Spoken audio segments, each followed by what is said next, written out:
sudah positif, namun ada beberapa hal yang memang harus kita evaluasi bersama. Tujuannya apa? Supaya tujuan menciptakan budaya positif ini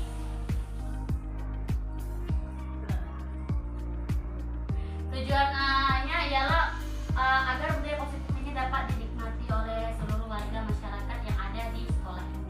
Oke, sekarang ada pertanyaan pemantik. Hukuman dapat mendisiplinkan anak. Benar apa enggak Umi?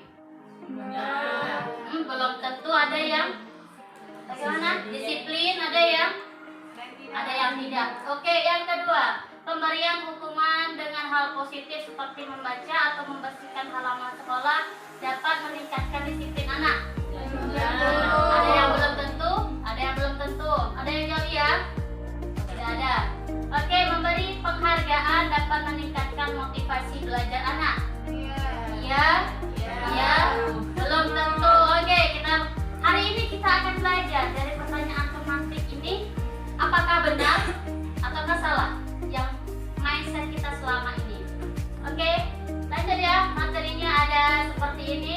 Sekarang kita belajar disiplin positif dan nilai-nilai kebajikan universal. Oke, kita masuk.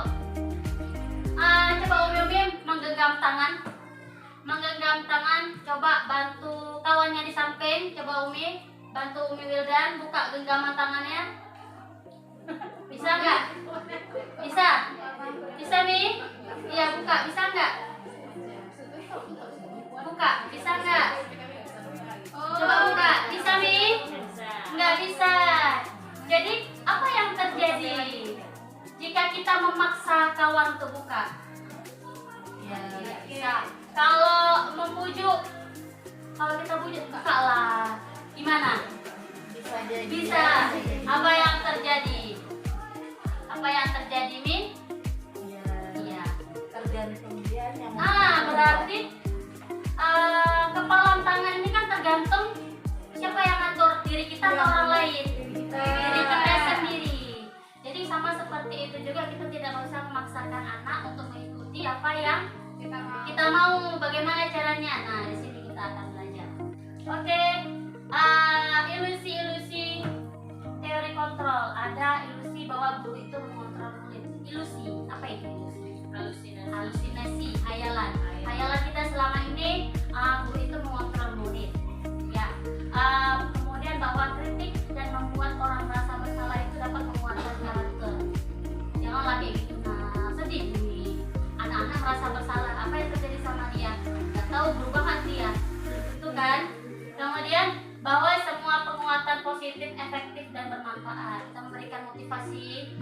Hebat nak, semangat. Oh, rupanya belum tentu bermanfaat. Kemudian bahwa orang dewasa memiliki hak untuk memaksa. Kita sebagai orang dewasa di sini, kita mengajarkan anak-anak kita, yaitu bahwa ilusi kita itu memiliki hak untuk memaksa anak-anak kita. Oke, itu baru ilusi dari kepalan tangan tadi. Kita lanjut ya. Ada stimulus respon, ada teori kontrol pilihan. Kalau respon ini kita mencoba mengubah orang agar berpandangan sama seperti kita. Tapi kalau teori kontrol, kita berusaha memahami pandangan orang lain tentang dunia. Kita memberikan motivasi intrinsik kepada mereka.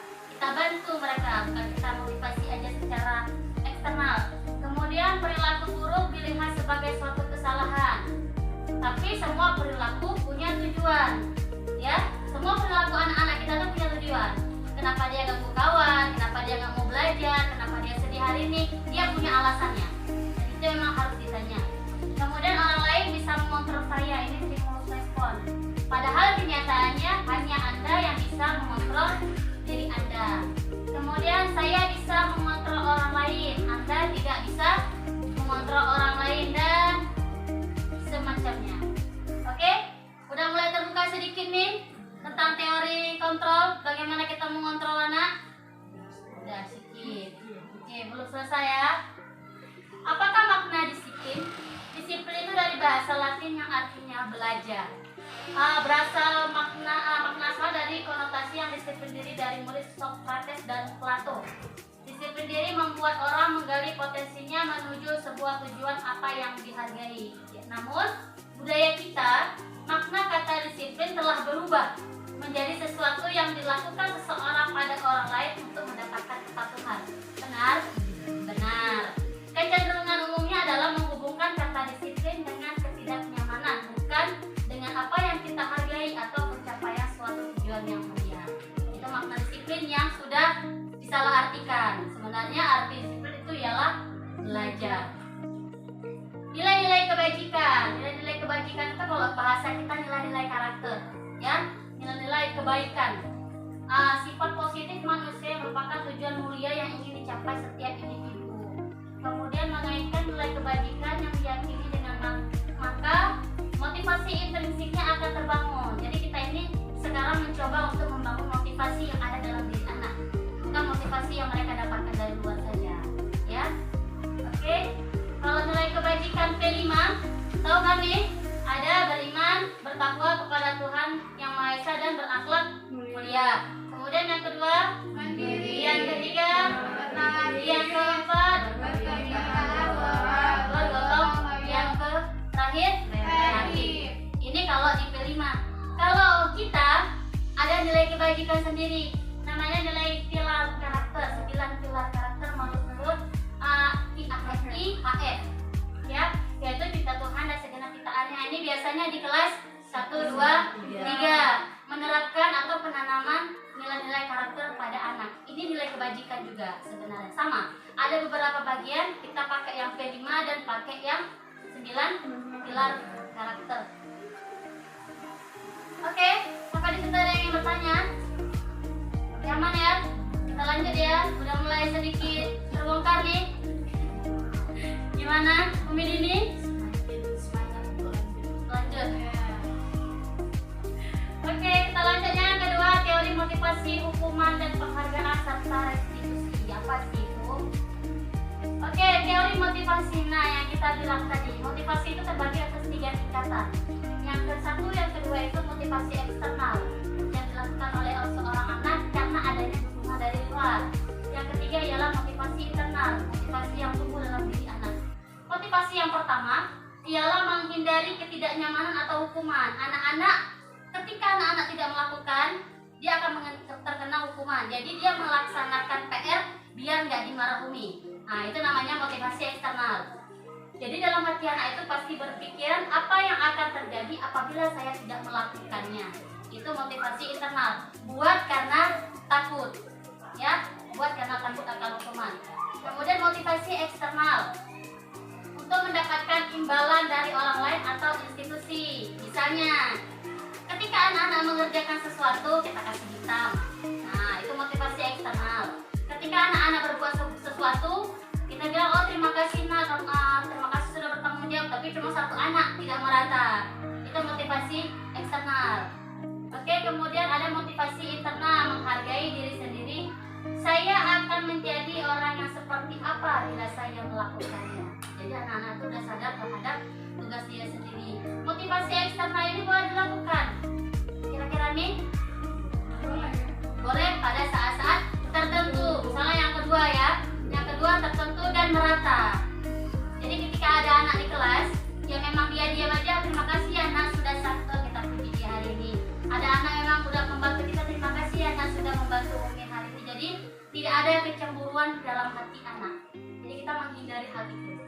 Oke, kita lanjut tentang ini menurut Ki Hajar Dewantara, merdeka itu artinya tidak hanya terlepas dari perintah akal, tetapi juga cakap buat memerintah diri sendiri.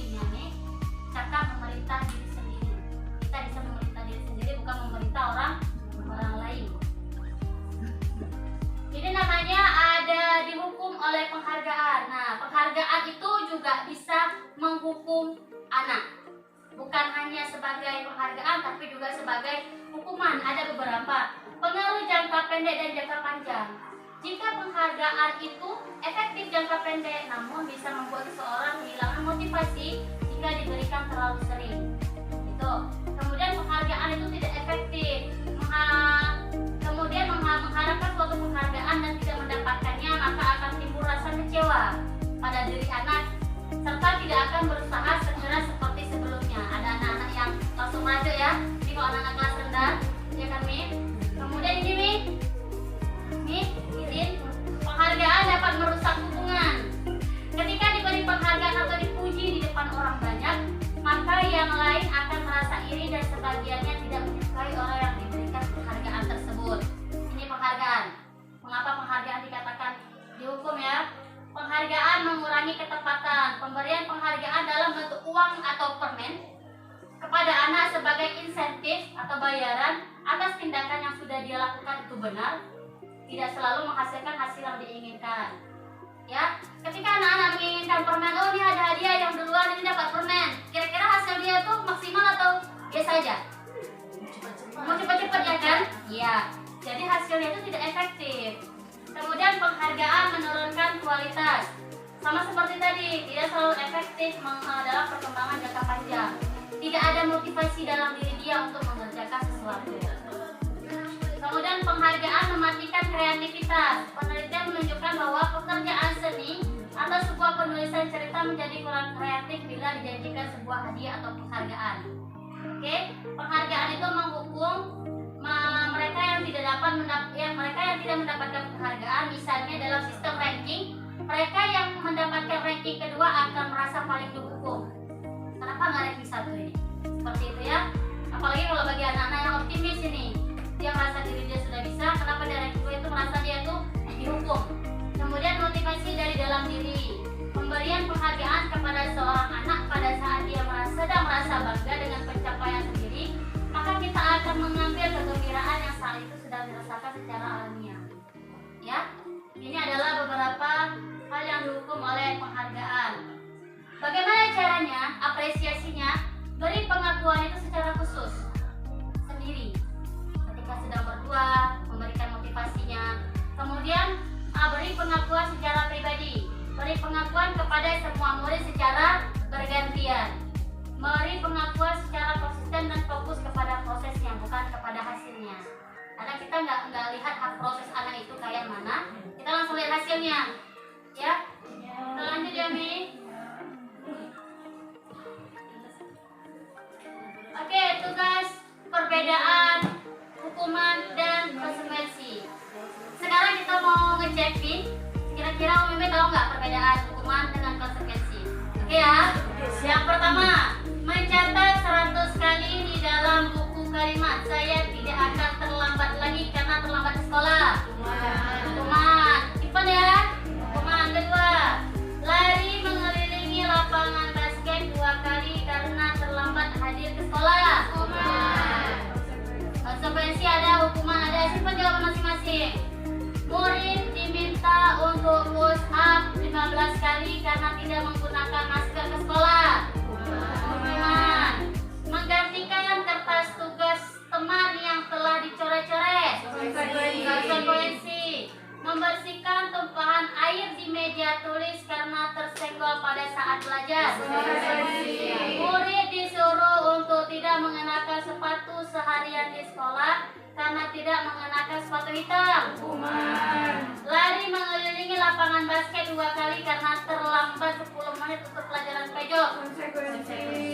Apa ya bedanya? Udah, coba diingat-ingat dulu jawabannya tadi. Ini apa, ini apa, ini apa, ini apa. Oke, kita cek ya. Nah, benar ya. Jadi apa ini bedanya hukuman dan konsekuensi? Ayo. Kalau konsekuensi ada persetujuan sebelumnya. berarti udah buat kesepakatan nih. Langsung bisa belah pihak. Oh iya. Lain nih? Kalau konsekuensi itu diberikan sesuai dengan kesalahan. Misalnya kan kayak itu di jambatan PJOK ada terlambat kan, Ya. jadi sesuai dengan Kesalahannya. Ya, kesalahannya. Itu lagi contohnya di membersihkan tumpahan air di meja kan, Ya. jadi sudah sesuai dengan apa yang dilakukan maka konsekuensi. Oke, berarti yang nggak sesuai itu hukuman ya. Main ngasal aja ya. Pelajarannya pejok kok Soalnya disuruh. udah itu kan tadi mencatat 100 kali, udah telat, mencatat lagi. Nggak nyambung ya sama hukuman sama kesalahannya. Iya. Terima kasih Umi. Jadi, perbedaan hukuman dan konsekuensi. Bedanya di mana? Kalau hukuman itu sesuatu yang menyakitkan, kemudian konsekuensi itu sesuatu yang harus terjadi. Berarti memang ada kesepakatan sebelumnya. Kemudian membuat membuat anak sakit fisik maupun hati dalam jangka yang lama, membuat anak merasa tidak nyaman dalam jangka waktu yang pendek. Bentar aja, habis sudah baik lagi. Ya, anak membenci kedisiplinan. Kalau konsekuensi, anak menghargai disiplin. Kalau hukuman itu ada paksaan. Kemudian kalau konsekuensi itu stimulus dan tanggapan. Kemudian hukuman itu mendorong anak menyakiti diri sendiri. Kalau konsekuensi mendorong anak agar mudah menyesuaikan diri. Hukuman itu konsep diri yang buruk, kalau konsekuensi konsep diri yang baik. Anak belajar untuk menyembunyikan kesalahan. Nah, ketika anak-anak udah sering kena hukuman, dia akan mudah untuk berbohong karena takut dihukum. Kalau konsekuensi, anak belajar untuk mematuhi peraturan. Kemudian hukuman itu adanya rasa marah, bersalah, dimalukan, serta merasa tidak dihargai. Kalau konsekuensi itu anak kehilangan hak, dibuat tidak nyaman, dan diasingkan untuk sementara waktu. Lebihnya itu biasa aja. Jadi untuk sementara ini mana lebih bagus? Sementara ini kan konsekuensi, simpan ya. Hukuman boleh dilakukan nih? Nggak boleh. Oke. Lanjut ya. Masuk ke restitusi. Hukuman, konsekuensi, dan restitusi. Apa itu restitusi? Adalah proses menciptakan kondisi bagi murid untuk memperbaiki kesalahan mereka, sehingga mereka bisa kembali pada kelompok mereka dengan karakter yang lebih kuat. Karakter yang lebih kuat ini lebih memperbaiki diri dari diri mereka. Kemudian merupakan proses kolaboratif yang mengajarkan murid untuk mencari solusi terhadap masalah mereka dan juga membantu murid berpikir tentang orang seperti apa yang mereka ingin menjadi atau tujuan mulia dan bagaimana mereka harus memperlakukan orang lain. Ini restitusi.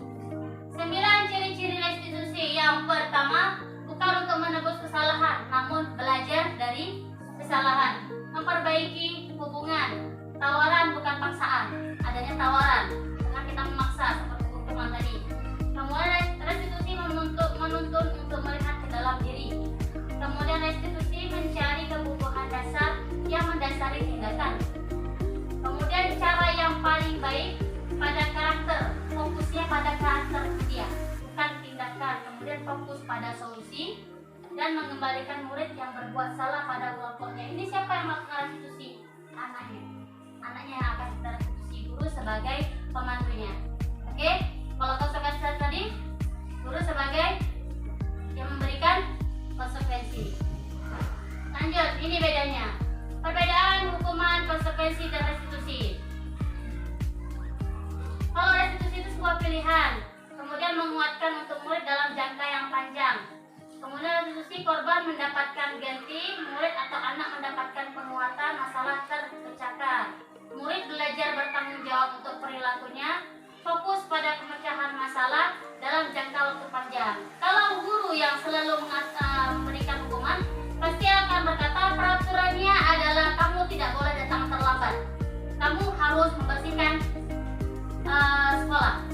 Nyambung kan antara kesalahan dengan tujuan.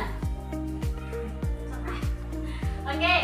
Kemudian kalau konsekuensi, perkataan yang sudah diucapkan ialah apa peraturannya, nak? Mampukah kamu melakukannya? Kamu melakukan apa nih? Terima kasih. Beda bahasanya, beda penekanannya. Mungkin dia lebih kepada agak marah ya nih. Kalau ini agak lembut, cuma sama. Peraturannya apa ya? Tanya peraturan. Tapi kalau restitusi, apa yang kamu lakukan? Apa yang kamu yakini, nak? Apa yang kamu lakukan? Bagaimana cara kamu memperbaiki masalah ini? Seperti itu. Apa keyakinan kelas di sini? Nah, itu adalah kata-kata untuk restitusi. Jadi kita hanya sebagai pemberi pemberi pertanyaan, anak-anak menemukan sendiri bagaimana cara dan menyadari apa kesalahannya. Oke, ada langkah-langkah restitusi nanti kita akan belajar nih. Ini teori kontrol ya, mendorong disiplin positif. Murid atau anak belajar memecahkan masalah. Kalau ini murid atau anak belajar bagaimana cara mentaati peraturan. Kemudian murid atau anak belajar menyembunyikan kesalahan. Yang tadi ini. Kemudian anak paham bahwa dirinya sendiri yang pegang kendali kontrol. Jadi solusinya itu dari mereka. Kira-kira kalau menurut mereka kita itu bisa mereka lakukan, ya biarkan. Biar mereka belajar menyelesaikan dibuat oleh murid dan anak. Ya, murid atau anak. Dan di sini solusinya dibuat oleh anak. Kalau konsekuensi dibuat oleh guru dan murid. Kalau hukuman dibuat oleh guru tanpa ada kesepakatan antara dua belah pihak. Oke? Menguatkan guru menyebutkan keyakinan membimbing kerangka acuan berpikir pada anak. Oke, keyakinan kelas. Udah buat keyakinan kelas semua, Min? Ya. Bagaimana? Ada kesulitan buatnya? Enggak. Oke, udah ada simpan keyakinan kamu masing-masing kan? Oke, kita sesuaikan nanti ya. Mengapa tidak peraturan saja? Mengapa harus keyakinan kelas? Kenapa? Kenapa nggak peraturan saja? Kenapa tidak keyakinan kelas? Apa Mbak Desi? Tadi apa ceritanya di belakang? Kalau peraturan itu dibuat oleh guru aja. Kalau keyakinan kelas disepakati oleh ya. Mengapa kita memiliki peraturan harus menggunakan helm bila mengendarai kendaraan roda 2? Kenapa? Agar apa? Agar selamat. Berarti nilainya kita ambil keselamatan ya. Ya, mengapa kita memiliki peraturan 3M? Menggunakan masker, cuci tangan dan menjaga jarak 1,5 meter. Ya, untuk kesehatan kita. Kemudian mengapa kita memiliki peraturan harus datang tepat waktu pada saat mengikuti pelatihan? Kedisiplinan. Nah, itu adalah contoh-contoh nilai karakter pada keyakinan kelas. Ya. Untuk mendukung motivasi intrinsik pada diri anak. Tadi kan kita tujuannya apa nih? Mendukung motivasi intrinsik pada anak agar anak-anak itu sudah bisa mengeluarkan motivasi dalam diri dia, bukan hanya karena bantuan dari guru lagi atau orang lain. Kemudian kembali ke nilai-nilai atau keyakinan yang lebih menggerakkan seseorang dibandingkan mengikuti serangkaian peraturan-peraturan. Oke? Kemudian nilai keselamatan atau kesehatan inilah yang disebutkan sebagai suatu keyakinan. Tadi yang pertama ini keselamatan, ini kesehatan, yang ini kedisiplinan. Itu ya yang dikatakan keyakinan, yaitu nilai-nilai kebajikan universal yang disepakati secara tersirat dan tersurat, lepas dari latar belakang suku, negara, bahasa maupun agama. Berarti untuk semua orang yang ada di kelas, namanya keyakinan kelas. Ya, oke. Nah, ini ada merupakan keyakinan kelas. Mana yang merupakan keyakinan kelas? Yang punya Zubair atau yang punya Hairah? Ada yang Hairah, ada yang Zubair. Oke, ini menjadi pendengar yang baik, saling membantu teman, mengangkat tangan, meminta izin, membuat tugas, disiplin waktu dan siap belajar. Salah ini menghormati semua orang, santun, bekerja dengan baik dan tekun, serta disiplin waktu. Dek, coba lihat Dek. Bulat jalan. Oke, kita lihat ya, simpan dulu yang ini. Pembentukan keyakinan kelas atau sekolah. Kita di kelas dulu ya. Keyakinan kelas itu bersifat lebih abstrak daripada peraturan dan yang lebih rinci dan konkret. Kemudian keyakinan kelas merupakan pernyataan nilai kebajikan universal, ya, seperti tadi. Kemudian pernyataan keyakinan kelas senantiasa dibuat dalam bentuk positif. Jadi jangan makan di dalam kelas, itu bukan keyakinan, karena itu kata-kata negatif, diganti kepada kalimat positif. Keyakinan kelas hendaknya tidak terlalu banyak sehingga mudah diingat dan dipahami oleh semua warga kelas.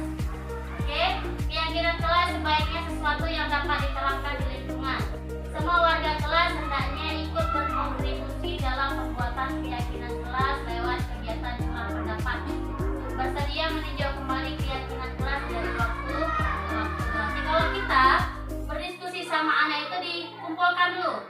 Oh, yang ini nih, yang ini, semua kita tuliskan. Kemudian mana yang keyakinan kelasnya itu bisa kita gabungkan untuk sama nilai kebajikannya, kita gabungkan. Ya, biar tidak terlalu banyak dan anak-anak tidak lupa karena banyak. Oke? Kita lanjut. Prosedur. Nah, bagaimana cara membentuk keyakinan kelas di kelas kita? Yaitu berdiskusi. Apa aja peraturan yang perlu disepakati? Kalau pakai kalimat negatif dulu nih. Pakai kalimat negatif ya, peraturan. Kemudian mencatat masukan-masukan di kertas agar semua anggota bisa melihat hasil curah pendapat.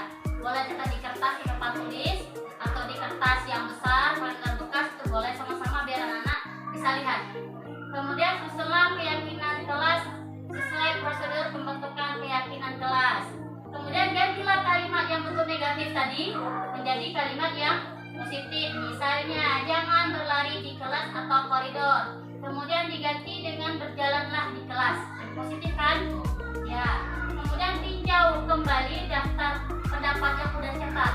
Kita lihat kembali mana yang sama, kita hapus saja. Kadang anak-anak kan banyak mengeluarkan pendapat ini. Itu rupanya sama yang pertanyaan ketiga, pernyataan ketiga dengan pernyataan yang pertama. Kemudian tinjau ulang keyakinan kelas secara bersama-sama. Sebaiknya keyakinan kelas tidak terlalu banyak. Tadi udah buat kalimat menjadi positif, baru kita buat keyakinan kelasnya pakai nilai-nilai kebajikan. Kita mau pakai yang mana nih? Kita mau pakai yang profil pelajaran Pancasila boleh, kita mau pakai yang pilar karakter boleh, kita tambahkan sedikit boleh. Ya. Kemudian setelah keyakinan sekolah atau kelas selesai dibuat, maka semua warga kelas dipersilakan meninjau ulang dan menyetujui dengan menandatanganinya. Boleh anak-anak menandatangani, buat di bawah itu kotak, anak-anak menandatanganinya bahwa setuju kalau itu keyakinan kelas kita, atau pakai cap ya, cap jari yang anak-anak kelas enggak kan lo bisa nih tantangan, kita pakai cap jari. Jadi nih tadi keyakinan kelas tadi kan udah disepakati nih. Ini contoh keyakinan kelasnya ada, misalnya hormat. Kami meyakini bahwa sangat penting untuk menghormati semua orang. Apa berarti? Berarti santun, ya kan? Menghormati guru, menyayangi teman, ini masuk. Dan mengambil barang milik orang lain berarti tidak mengambil kepunyaan orang lain, menjaga diri milik sendiri. Kemudian kami meyakini bahwa sangat penting untuk mengerjakan segala pekerjaan. Berarti apa? Mengerjakan dan bertanggung jawab mengerjakan pekerjaan atau tugas-tugas mereka. Kemudian mengikuti kegiatan yang telah ditugaskan, berarti menjadi pendengar yang baik. Kemudian santun ketika belajar, itu masuk ke sini.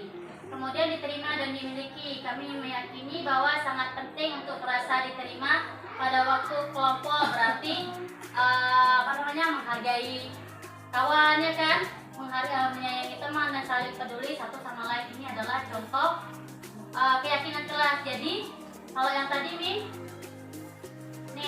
dari kedua keyakinan kelas ini mana yang merupakan keyakinan kelas? Kaidah, karena sudah mengurangkan nilai-nilai kebajikan dan lebih sedikit. Ya, keyakinan kelas itu tidak perlu yang terlalu banyak nih agar anak-anak bisa mengingatnya. Kalau banyak kali mungkin mereka akan lupa. Jadi buat aja sesingkat mungkin, dalam satu kalimat itu sudah mencakupi beberapa peraturan kelas yang kita sepakati bersama. Oke, Mi? Oke. Kita lanjut ya, Mi. Oke, peraturan. Selalu kembalikan buku ke tempatnya. Kira-kira keyakinan kelasnya apa ini? Bertanggung jawab. Dilarang mengganggu orang lain. Menghormati. Hadir di sekolah 15 menit sebelum pelajaran dimulai. Disiplin waktu. Dilarang melakukan kekerasan. Menyayangi teman. Dilarang menggunakan narkoba. Menyayangi diri sendiri. Kesehatan masuk nih. Kalau kesehatan masuk ya. Berganti atau menunggu giliran. Antri atau apa? Ayo. Gunakan masker. Kesehatan. Jangan berlari di kelas atau koridor. Keselamatan. Ya, kita lihat ya. Oke? Ya, inilah keyakinan kelas. Nanti bahasanya boleh aja bahasanya yang panjang, tapi intinya satu. Dalam bahasa itu ada beberapa peraturan yang kita sepakati bersama. Jadi buat dulu nih peraturannya sama-sama. Buat dulu apa-apa yang mau kita buat sama anak. Kemudian mana yang bisa kita gabungkan, mempunyai nilai keyakinan sama, gabungkan. Oke, Mi? Ini adalah contoh keyakinan kelas. Oke, kita masuk kebutuhan dasar manusia dan dunia berkualitas. Kebutuhan dasar manusia termasuk anak-anak yang ada di kelas kita. Apa saja kebutuhannya? Ada kebutuhan bertahan hidup, kebutuhan kasih sayang dan rasa diterima, kebutuhan kebebasan, penguasaan, dan kesenangan. Ada 5. Kebutuhan bertahan hidup adalah kebutuhan yang bersifat fisiologis untuk bertahan hidup, misalnya kesehatan, rumah, dan makanan. Ada yang bertahan hidup di sini tanpa makanan? Nggak ada. Nggak ada ya, Mi? Nggak ada. Kemudian kebutuhan akan kasih sayang dan rasa diterima. Kemudian meliputi keinginan untuk tetap berhubungan dengan orang lain, memiliki rasa sayang kepada orang lain, memiliki rasa ingin disayangi oleh orang lain, seperti anak kita, anak di kelas ya. Kemudian kebutuhan penguasaan. Kebutuhan ini berhubungan dengan kekuatan untuk mencapai sesuatu yang menjadi kompeten, diakui. Nah, anak-anak itu ada namanya penguasaan. Dia ingin merasa diakui kehebatan dia, kepintaran dia, ada. Itu kebutuhan, seperti itu. Kemudian kebutuhan kebebasan, kebutuhan akan pilihan, yaitu bebas untuk secara diri sendiri mampu mengendalikan arah hidup kita. Jadi anak kita yang bebas, pengen memilih nih, seperti itu. Kemudian kebutuhan kesenangan, yaitu kebutuhan akan merasa senang, yaitu mencari kesenangan bermain dan tertawa. Ini kebutuhan dasar manusia. Jangankan anak kita juga ada kebutuhan ini, ada nggak? Ada, tetap ada. Namanya manusia. Oke, restitusi 5 posisi kontrol. Nah, sekarang kita lihat. Kita ada posisi kontrol sebagai apa nih kita? Setelah kita dari ini, boleh kita lihat ya. Kita kemana? Ini videonya.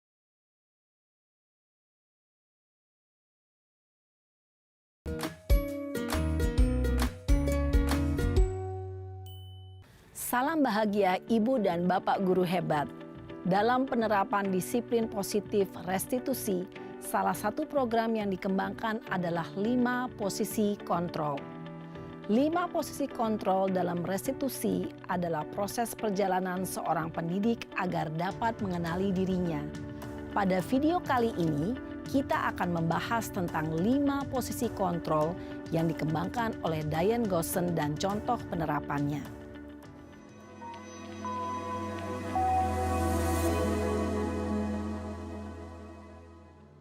5 posisi kontrol itu adalah 1. Posisi penghukum. 2. Posisi pembuat merasa bersalah. 3. Posisi teman. 4. Posisi pemantau atau monitor. Dan 5. Posisi manajer. Untuk lebih memahami kelima posisi tersebut, mari kita saksikan kasus Naren yang terlambat hadir 20 menit di sekolah dan melihat bagaimana kelima posisi kontrol dalam menghadapi masalah tersebut.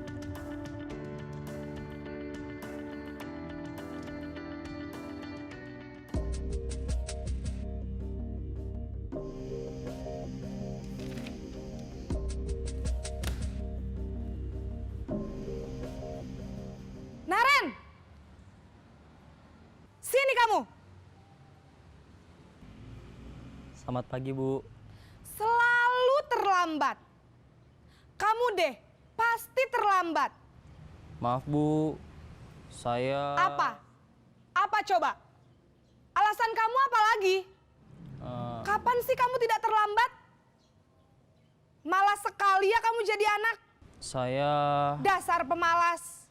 Gak kapok-kapok sih kamu. Sudah berapa kali terlambat? Sana, kamu keliling lapangan basket 2 kali. Kenapa saya harus keliling lapangan basket, Bu? Kenapa? Kamu mau lawan ibu? Berani-beraninya jawab.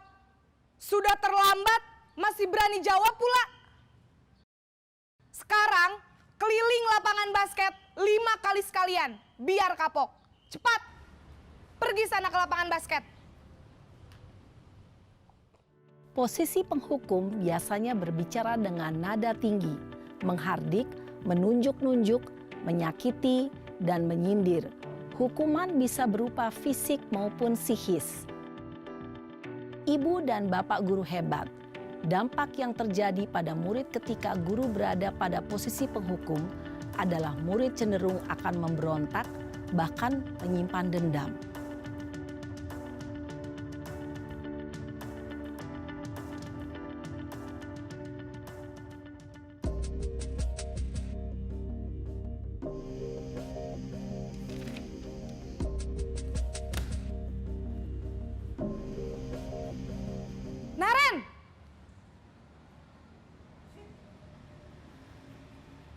Selamat pagi, Bu. Naren, kamu kenapa terlambat lagi, Nak? Ya Tuhan, Naren. Kamu senang ya bikin ibu susah ya? Kalau kamu terlambat lagi, nanti ibu yang ditegur bapak kepala sekolah, Nak. Disangka ibu tidak bisa membina kamu. Duh, gimana ini? Maaf, Bu. Duh, Gusti Naren. Kamu suka ya kalau ibu ditegur bapak kepala sekolah? Terus, sekarang ibu harus tulis apa ini di buku absen? Ini kamu sudah sering terlambat loh. Ibu harus apa coba? Maaf, Bu. Maaf sekali. Ya sudah, lain kali jangan bikin ibu susah lagi ya, Nak ya. Ibu tidak akan kuat lagi kalau kamu begini terus. Bisa jantungan kalau ibu ditegur bapak kepala sekolah. Sana cepat ke kelas. Maaf ya, Bu. Maaf sekali. Posisi pembuat rasa bersalah berbicara dengan nada tenang, cenderung lembut. Namun kata-kata yang diutarakan membuat murid merasa menjadi orang yang gagal. Memandang buruk dirinya sendiri, merasa tidak berharga, dan tidak sanggup membahagiakan orang lain. Ketika guru mengambil posisi pembuat rasa bersalah, murid akan menganggap dirinya yang bersalah dan ia akan menyimpan emosi negatif tersebut di dalam dirinya.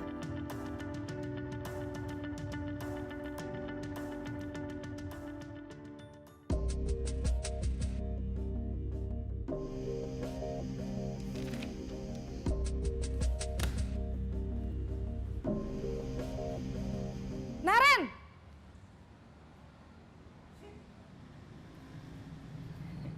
Selamat pagi, Bu. Wah, sudah jam berapa ini, Nak? Terlambat lagi ya, sayang. Iya, Bu. Habis ibu saya lupa bangunkan saya, Bu. Kamu malah menyalahkan ibu kamu. Kamu bukannya anak yang larinya paling kenceng. Kok terlambat sih? Iya, Bu. Saya memang terlambat bangun tadi. Jadi, biarpun saya lari kencang, tetap gak kekejar, Bu. Ya sudah sana, nanti lain kali larinya lebih kenceng lagi ya. Biar gak terlambat lagi. Bikin seneng ibu, demi ibu. Bisa kan? Bisa lah, Bu. Ya sudah sana masuk kelas. Ibu beresin urusan absen kamu. Kamu ini ada-ada saja. Dalam posisi teman, guru berbicara dengan nada suara ramah, akrab, cenderung bersenda gurau untuk menjaga suasana tetap santai. Murid akan merasa senang, aman, dan akrab dengan guru.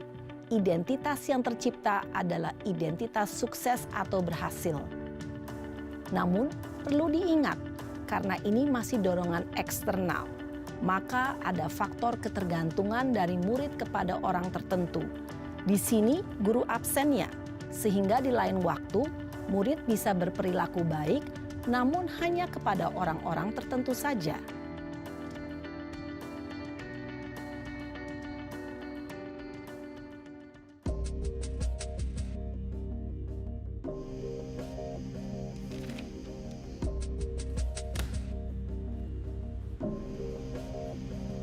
Naren!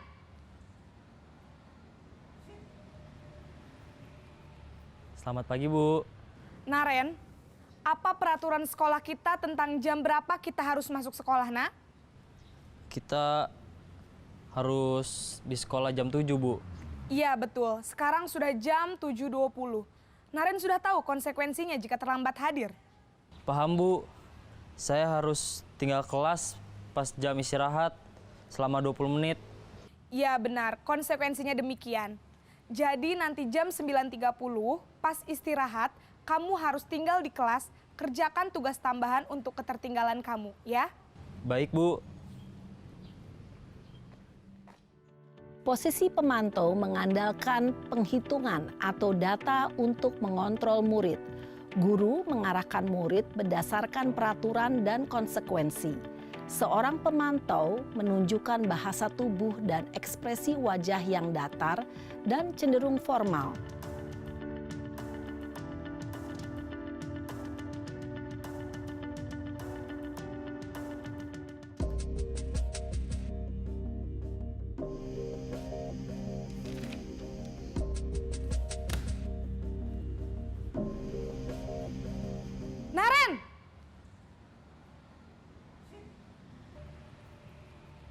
Selamat pagi, Bu.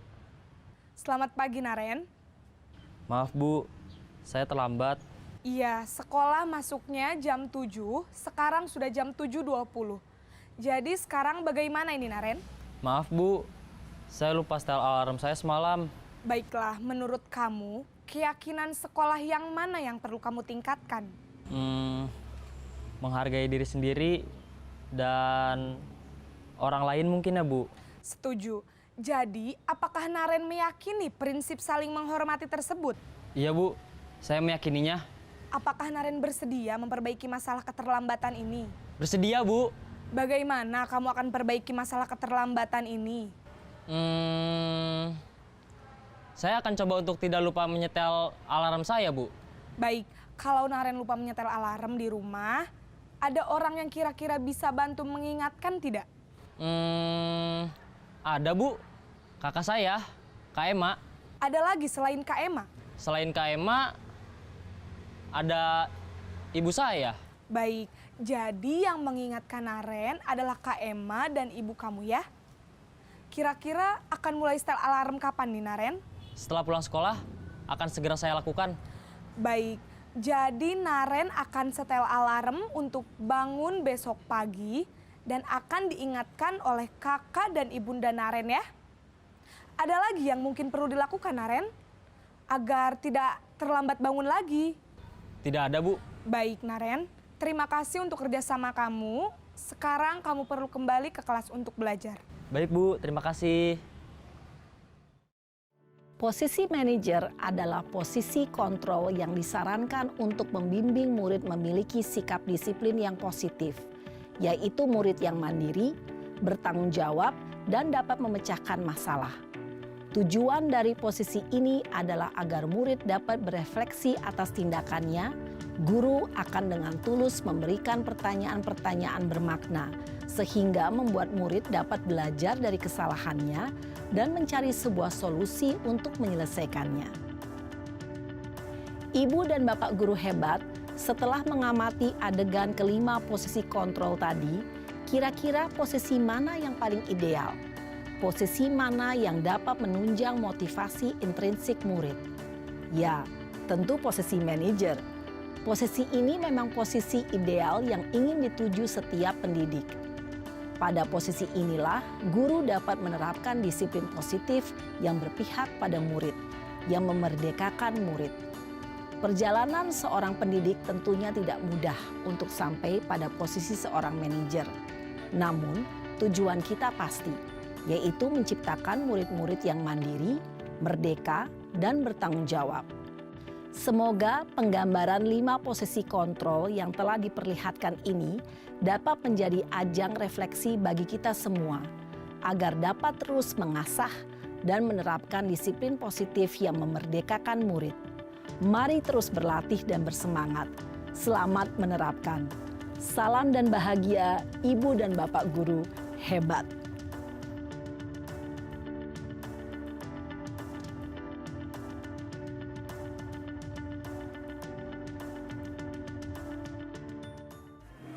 Sekarang ke 5 posisi kontrol. Yang pertama ialah penghukum, ya. Ada penghukum dan pembuat rasa bersalah.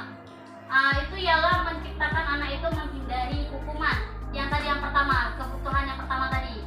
Anak-anak melakukan sesuatu itu karena menghindari hukuman. Motivasi eksternal ya, menghindari hukuman. Apa contoh penghukum? Yaitu kita sering menunjuk, membentak, menyakitinya dengan kata-kata kemudian menyindir. Seperti kalau kamu tidak melakukannya, awas ya. Rasakan, nanti kalian yang rasain sendiri. Ya. Kemudian hasilnya ialah anak-anak memberontak, menyalahkan orang lain dan sering berbohong. Kemudian mereka akan mengulangi kesalahannya. Kemudian pembuat rasa bersalah. Kita lebih sering menceramah, mengatakan seharusnya kamu melakukan ini. Nah, kalau kayak gitu ibu kecewa atau umi kecewa sama kamu. Kemudian seperti tadi apa bilangnya? Kalau nggak belajar, saya mau kamu, saya orang tua kalian udah capek-capek bayar mahal anaknya main-main di sekolah itu, menciptakan mereka menjadi anak yang berbuat rasa bersalah, yaitu anak-anak akan merasa rendah diri dan seringkali menyembunyikan, menjangkal, dan berbohong. Kemudian yang ketiga ialah sebagai teman. Apa motivasinya? Masih motivasi eksternal, mengharapkan imbalan atau ketergantungan pada orang lain. Seperti membuat alasan-alasan untuk muridnya. Ayolah, orang sama Umi kok nggak apa-apa. Untuk Umi ya, buat ya. Seperti itu sebagai teman. Merasa kamu tidak, masa kamu nggak mau? Ingat, ibu pernah bantu kamu ya. Gitu, itu merasa sebagai teman. Atau kita lebih mentoleransi anak-anaknya. Nggak apa-apa hari ini, kayak gini. Besok nggak boleh kayak gitu lagi ya. Nah, itu sebagai teman. Ya, jadi menciptakan anak ketergantungan sama gurunya. Anak-anak akan tergantung sama gurunya, dia akan. Oke, ini sekarang sebagai pemantau, sama seperti kita sedang memantau dan mengukur tingkah laku seorang anak melalui perbuatan atau keyakinan kelas yang sudah kita lakukan. Misalnya kita tanya, apa peraturannya nak? Sudahkah kamu melakukan keyakinan kelas ini? Sudahkah kamu membersihkan kelas? Itu namanya pemantau. Kemudian nanti kalau kamu melakukan kayak ini, Umi akan kasih bintang, 1 bintang untuk kamu. Itu namanya kita sebagai pemantau. Mengukur tingkah laku anak itu berdasarkan keyakinan kelas atau peraturan yang sudah kita buat. Itu namanya pemantau. Ada konsekuensi di sini. Ya, ada hadiah dan ada konsekuensi di bagian pemantau. Kemudian menitik beratkan pada sanksi atau hadiah untuk dirinya. Jadi anak-anak akan mendapatkan sanksi atau hadiah untuk mereka sendiri, itu bagi pemantau. Nah, sekarang posisi sebagai manajer. Ya, posisi sebagai manajer, dia akan berusaha menghargai diri sendiri, yaitu identitas yang berhasil atau sukses. Kontrol diri, ini namanya motivasi internal, ya. Kemudian bagaimana mengajukan pertanyaan-pertanyaan untuk anak? Mengajukan pertanyaannya itu seperti, apa keyakinan kelas kita nak? Apa yang kita yakini bersama nak di kelas ini?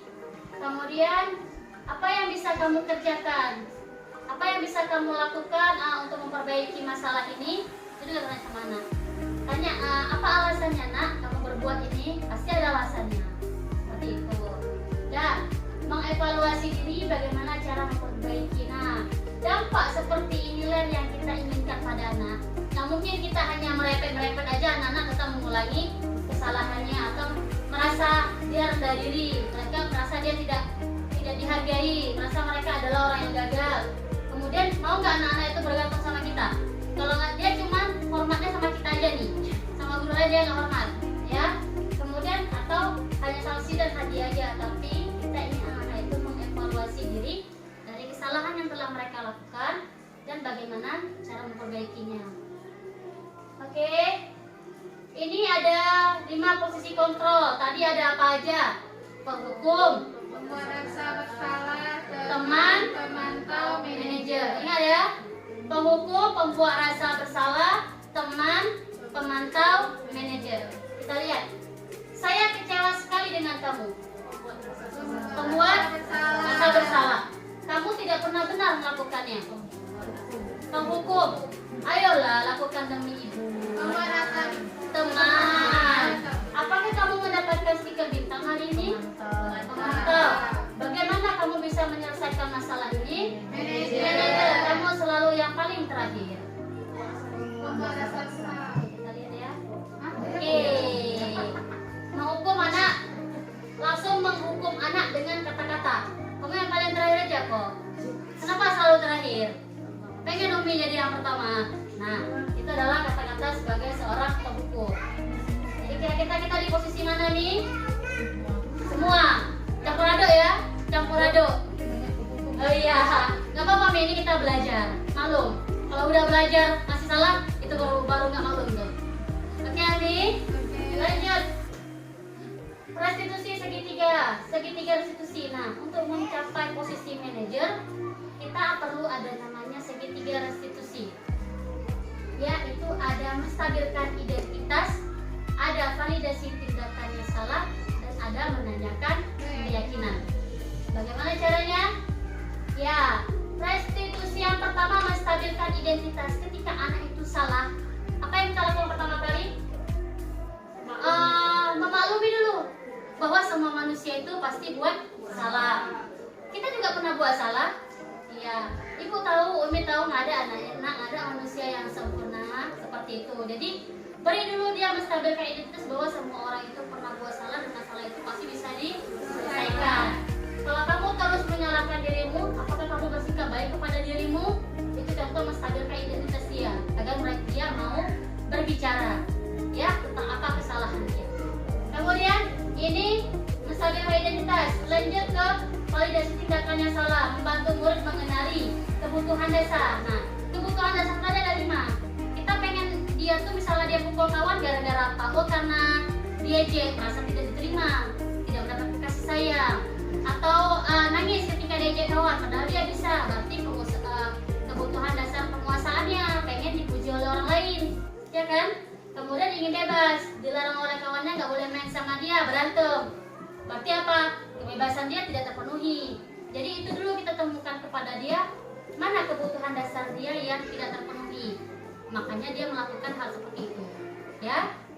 Apa kata-kata yang bisa kita lakukan? Kamu bisa saja melakukan hal yang lebih buruk, nah. Tapi kamu tidak melakukannya kan? Misalnya ada pukul kawan, mungkin bisa dia cekek kawannya seperti itu ya. Atau kamu pasti punya alasan seperti itu. Apa alasan kamu nak memukul kawan? Apa alasan kamu nak ngejek kawan? Tanya dulu. Kemudian maukah kamu belajar cara lain bagaimana kamu membuat sesuatu, mendapatkan sesuatu yang kamu mau tanpa harus memukul? Misalnya berebutan mainan nih, pukul, ya kan? Tanya sama mereka, ada cara lain nggak kalau kamu nggak pukul kamu bisa dapat? Oh bisa Umi, dengan cara membujuk. Jadi apa namanya, solusi-solusi itu mereka temukan sendiri ya. Ini divalidasi tindakan yang salah. Kemudian masuk ke anak melihat kesalahannya atau dihubungkan dengan norma sosial, keyakinan yang kita percaya di kelas. Jadi kalau abang sudah melakukan hal itu, abang pukul kawan, apa nak keyakinan kelas yang sudah abang langgar? Apa keyakinan kelas yang gak abang penuhi? Oh, tidak menghormati orang lain Umi. Kemudian apa lagi? Kamu sebenarnya pengen jadi anak seperti apa? Pasti anak yang santun, anak yang apa? Yang mendengarkan orang lain, yang menyayangi teman. Jadi setelah ini, apa yang akan kamu lakukan? Itu yang ditanya. Walaupun kita bilang anak mungkin ini bisa diterapkan di anak kita, coba dulu. Apa salahnya kita mencoba? Ini, tapi nanya jangan pakai muka tegang nih, senyum. Ya, jangan kita posisinya manajer, tapi muka kita penghukum. Apa yang kamu lakukan nak? Ya, seperti itu kan, nggak kayak gitu juga, ya. Pakai bahasa yang ramah dan santun. Nah, ini adalah intervensi 30 detik. Kita bisa memakai bahasa-bahasa ini untuk menggali perasaan mereka, untuk menggali validasi tindakan yang salah. Yang pertama apa? Stabilkan identitas. Validasi tindakan yang salah, tanya salahnya itu apa, alasannya kenapa. Yang ketiga, keyakinannya. Nah, keyakinan keras apa yang sudah mereka langgar, bagaimana solusinya. Kembalikan ke anak. Ya, kita namanya manajer. Bukan kita sebagai penghukum, kita yang ngatur, bukan kita sebagai apa namanya pemantau, kita buat kesepakatan, tapi sebagai manajer. Bagaimana kita membuat anak itu menyadari kesalahan dia dan membuat solusi dari apa yang telah dia lakui. Ini adalah kata-katanya. Apakah wajar kamu membuat kesalahan? Bisa nggak kita memperbaikinya? Pasti ada ya jawab, nggak wajar nih. Pasti bisa kami lakuinnya nih. Kayak mana caranya? Oh, minta maaf nih. Terus apalagi selanjutnya, pakai aja bahasa-bahasa yang positif. Yang penting tanya sama anak, tanya aja. Oke? Oke, ini peta konsepnya. Ini sama yang tadi yang udah kita pelajari ini semua ya. Tentang bagaimana makna disiplin, teori motivasi. Motivasi yang paling bagus ialah menghargai diri sendiri. Kita membentuk anak untuk menghargai diri sendiri, yaitu membentuk motivasi intrinsik dalam diri anak. Kita buat anak-anak itu menyadari nilai-nilai kebajikan yang ada di kelas, meyakini keyakinan kelas. Bagaimana caranya? Dengan melakukan posisi kontrol sebagai seorang manajer dan menetapkan segitiga restitusi, yaitu menstabilkan identitas, validasi kebutuhan, dan menanyakan keyakinan. Nah, segitiga restitusi ini kita gunakan sebagai memenuhi kebutuhan dasar anak-anak kita. Ya, kebutuhan dasar manusia. Anak-anak kita juga perlu untuk bertahan hidup, perlu penguasaan, dia merasa diakui kalau dia itu bisa, perlu merasakan kasih sayang dan rasa diterima oleh orang lain, perlu merasa senang atas segala tingkah laku yang dia buat, dan perlu bebas. Ya? Oke? Refleksikan. Oke, sekarang kita masuk ke refleksi. Tanya-tanya lagi ya, Mi, sama kayak pertanyaan pemantik tadi. Hal baru apa yang mengubah paradigma saya, pandangan saya yang saya dapatkan hari ini? Siapa yang mau ngomong? Oke, Umi Juliana. Hal baru yang saya dapatkan ini ternyata selama ini saya masih banyak melakukan kesalahan dan yang bisa saya sampaikan sebagai pendukung saat anak-anak melakukan kesalahan. Makanya saya berharap bisa menjadi Iya, terima kasih Umi Juliana. Ada lain? Oke, yang kedua, kita ganti Uminya ya. Perasaan apa yang muncul selama mengikuti sesi ini? Khususnya mengenai makna disiplin dan motivasi intrinsik. Ayo Mi. Ayo Mi Desi. Apa yang Umi Desi rasakan? Sedih kenapa ini? sedih selama ini menjadi Kemudian? manajer salah memaknai makna disiplin. Oke.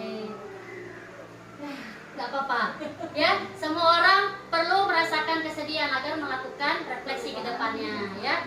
Ada yang kita lakukan itu menjadikan pembelajaran kita untuk ke depannya.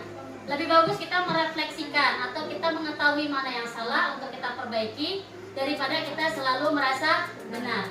Oke? Yang ketiga, peran among atau posisi kontrol seperti apa yang telah saya lakukan sebelum mengikuti sesi ini, Umi Fira? Kira-kira posisi yang mana tadi dari 5? Sebelum kita melakukan sesi ini, kita di bagian mananya? Di hukum ada? Ada, kemudian? Iya, di teman juga ada. Seragam ya? Ya, sebenarnya kalau kita di posisi manajer itu, kita bisa sebagai pemantau, kita tetap bisa sebagai teman. Cuman dikombinkan dengan segitiga restitusi. Oke? Tetap bisa kita melakukan teman sama pemantau, tapi lebih beratnya ke manajer. Kemudian saya akan menjadi amongnya seperti apa? Oke, Umi Dini, kita pengen jadi seperti apa nih setelah melakukan sesi ini? Menjadi posisi kontrol yang apa? Harusnya menjadi seperti manajer ya, yang mampu membuat anak itu nggak harus merasa bersalah, mampu memotivasi diri sendiri, mencari solusi. Oke, terima kasih Umi Dini. Ya, tepuk tangan untuk kita semua. Tepuk bagus untuk Dini. Bagus, bagus, bagus. Iya, untuk semuanya bagus, hebat sekali kita hari ini sudah merefleksikan apa yang sudah kita lakukan selama ini dan kita akan bersiap untuk melakukannya di masa depan dengan perbaikan yang lebih cemerlang lagi. Terima kasih untuk Umi hari ini telah membersamai saya di sini. Saya akhiri dengan Assalamualaikum warahmatullahi wabarakatuh.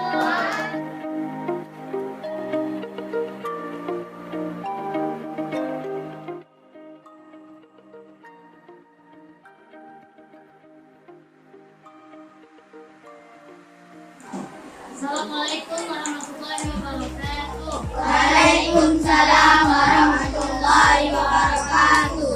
Hari ini kita akan membuat keyakinan kelas. Jadi untuk kita anak-anaknya itu menuliskan satu kalimat peraturan yang ingin kita buat bersama, boleh beragam. Ya, untuk anak-anaknya yang ada di kelas ini akan bagikan sticky note yang setelah selesai akan kalian tempelkan di kertas keyakinan kelas yang akan kita pajang di sekolah. Bisa? Bagi ya.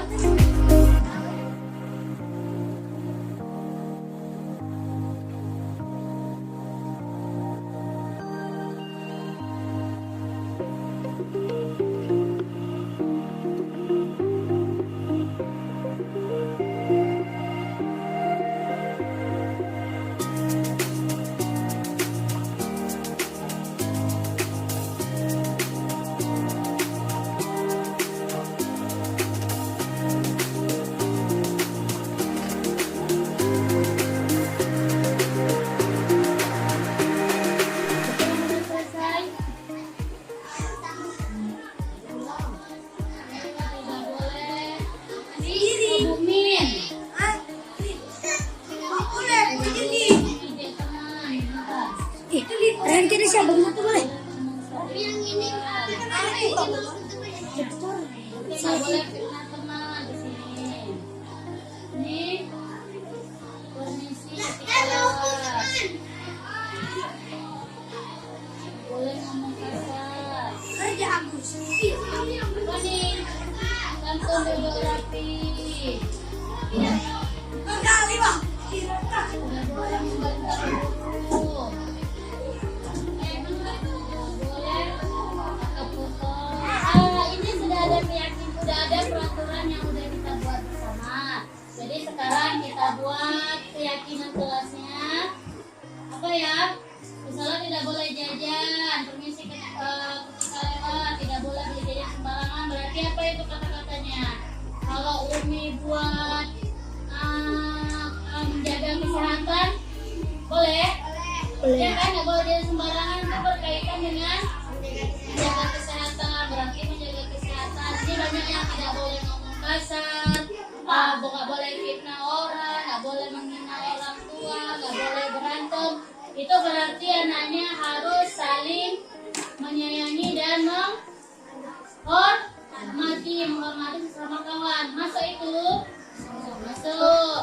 Kemudian santun, duduk rapi, doa sebelum makan.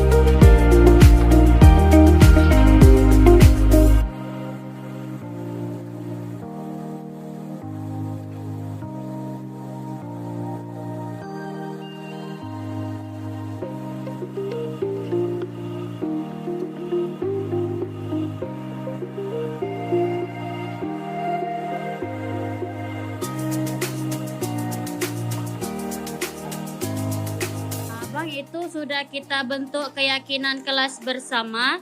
Berarti sekarang anaknya udah tahu kan keyakinan kelasnya. Ya, mudah-mudahan setelah ini anaknya sudah paham apa yang harus kita jaga di dalam kelas kita ya. Terima kasih.